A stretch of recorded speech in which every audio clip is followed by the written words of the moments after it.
splendida cornice di Camogli, l'accoglienza del ristorante Vento Ariel e il suo capitano Davide, buongiorno. Buongiorno. Uno staff incredibile, poi parleremo dello staff. Adesso io sono qua sopra che sto annusando questi meravigliosi piatti. A te, lascio la parola. Allora, cominciamo, abbiamo preparato, innanzitutto facciamo ovviamente anche altre cose, abbiamo preparato un piccolo assaggio di quello che noi mediamente proponiamo ai nostri clienti. Cominciamo con un crudo, una semplicissima tartare di palamita,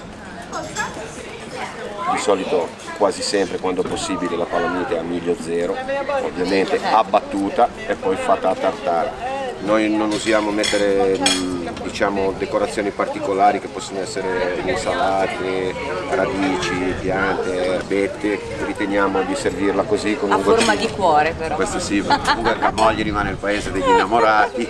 A forma di cuore, che non è l'unica forma di cuore. Anche il Quindi come prendo spunto da Michela, come secondo piatto presentiamo il nostro storico patè di seppie, facciamo da tanti anni, faceva già mio papà e noi Che è continuiamo. vostra la ricetta, giusto? Sì, certo, qualche anno fa addirittura la Tessa Gelisio, una giornalista, ci aveva pubblicato in un libro che fece.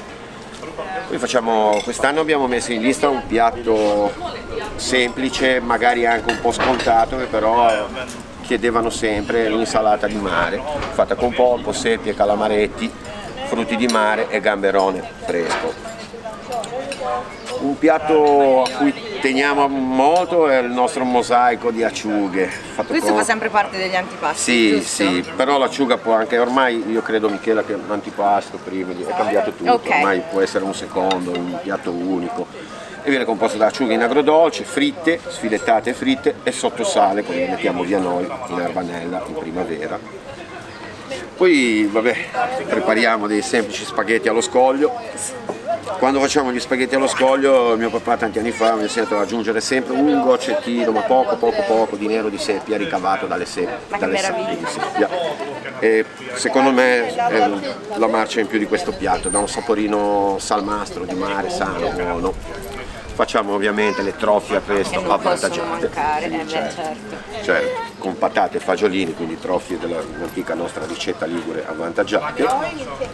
Poi ho messo un risottino ai calamaretti e nero di seppia. Questo è un semplice carnaroli fatto con totanetti di lampara quando si può e un goccio di nero di seppia. Il tutto abbinabile con... Beh, noi abbiamo una carta dei vini abbastanza importante, teniamo 120 etichette del nostro territorio nazionale, da vitigni diciamo dal nord, al sud, al centro Italia. Ovviamente ci tengo, abbiamo varie etichette liguri, poi ci facciamo fare un nostro vino. Sono 3 uve, quindi un cépagé detto alla francese, Bosco, Bianchetto e Vermentino. Ok. È molto simile al Cinque Terre, perché comunque nella riviera nostra di Levante la Bianchetta è quella che poi alle Cinque Terre lo stesso vitigno viene chiamato Albarola, quindi può essere considerato una sorta di Cinque Terre rivisitato. Noi facciamo una versione ferma e una versione un po' pétillante, frizzantina, si accompagna benissimo con il fritto come aperitivo. Sono vini non troppo gradatamente alcolici, sui 12 gradi, 12 e mezzo. Ti trovo particolarmente francese oggi. Il fritto l'abbiamo fatto. Sì, questo è il nostro, secondo me è un piatto popolare, abbastanza semplice, ma a parer mio difficilissimo. Lo paragono un po' a creare gli spaghetti alle vongole come prima.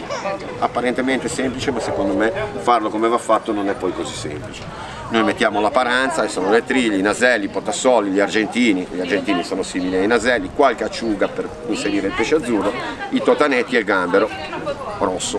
Possibilmente quando non troviamo i gamberi rossi usiamo gli arancioni, i gamberi diciamo chiari. E basta, queste sono un po' di cose che noi prepariamo Giusto, giornalmente. giusto, Certo. un assaggino di quello che riuscite Certo. a preparare. Il tutto corredato da uno staff Sì, no. del quale tu sei Sì, orgogliosissimo. certo, io sono orgogliosissimo del mio staff, che innanzitutto sono da qualche anno gli stessi ragazzi, poi ci sono tutti gli anni qualche persona viene aggiunta perché durante la stagione estiva Certo. aumenta il lavoro. E vi presento come prima persona Marco. Marco è un new entry del nostro ristorante, è un ragazzo, non so come definirlo, io la definisco una lieta sorpresa, un ragazzo che ha voglia di imparare, ha degli obiettivi perché è così giovane, e si è posti subito in una maniera garbata ed educata e penso che faremo un gran buon lavoro quest'estate. Al mio fianco poi c'è la bellissima Lisa, con lei Lisa siamo amici da quando siamo bambini e ci aiuta già da 3-4 anni che collabora con noi. Appena può che si libera un attimo vi presenterò Luca, che è il mio braccio destro di sala, colui che si occupa, diciamo, il responsabile di sala, è con me da tanti anni. Qua invece abbiamo la cucina. Cominciamo anche qua dall'ultimo arrivato che è Ionni. Ionni è un bravissimo ragazzo, ho già collaborato sia con suo papà, con sua mamma, è una persona anche lui delicata, ha tanta voglia di lavorare e sono contento che sia anche lui inserito nel nostro gruppo quest'anno. Poi abbiamo Pepe, anche lui è con noi da qualche tempo, è un ragazzo dolce, preparato, è arrivato in Italia tanti anni fa, ha fatto la scuola a Genova, la scuola Bergese, è un ragazzo ambizioso, ha voglia di imparare, tanta umiltà e tanta voglia di fare.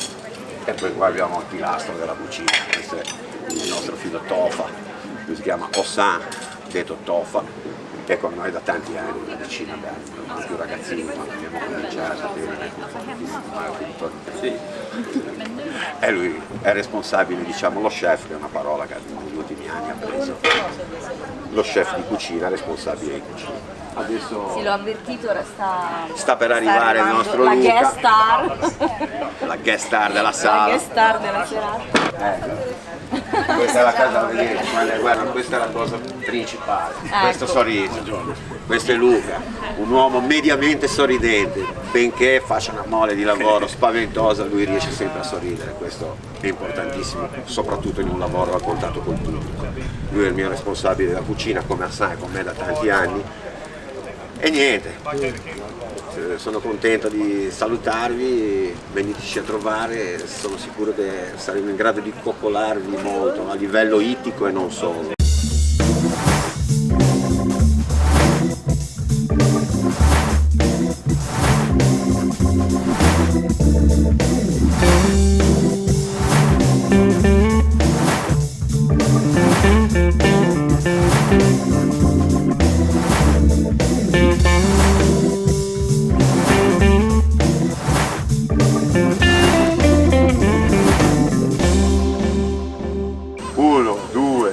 Evviva!